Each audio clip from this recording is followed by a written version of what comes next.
ஏழை தொழிலாளி கண்டத்திலிருந்து எப்படி தப்பிச்சார்? ஜோசியருக்கு பதிலே தெரியல.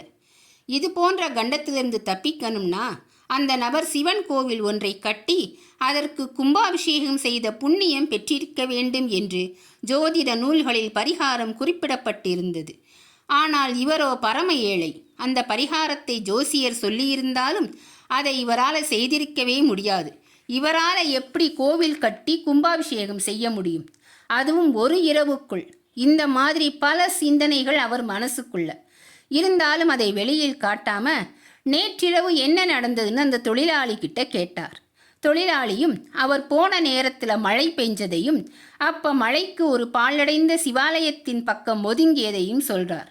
அப்படியா, சரி, மேற்கொண்டு என்ன நடந்ததுன்னு ஜோசியர் ஆர்வத்தோட கேட்க, இவர் அந்த சிதிலமடைந்த ஆலயத்தை பார்த்து வருத்தப்பட்டதையும் பணம் இருந்தால் கும்பாபிஷேகம் செய்து வைக்கலாமேன்னு அவர் நினைச்சதையும் சொன்னார்.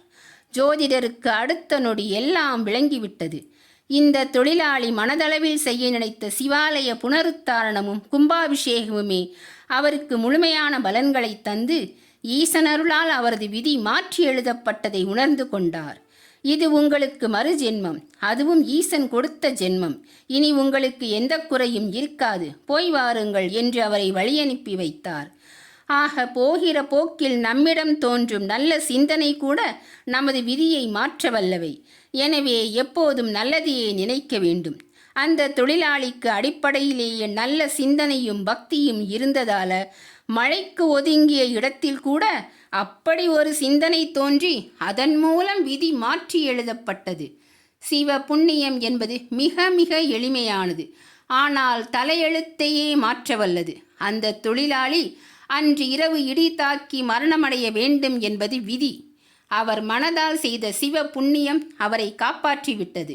இதன் பெயர்தான் வினை சுருங்குதல், அதாவது அனுபவித்தே தீர வேண்டும் என்ற விதியை மாற்றுவது. தலைக்கு வருவதை தலைப்பாகையோடு போக செய்யும் சக்தி சிவ புண்ணியத்துக்கு உண்டு.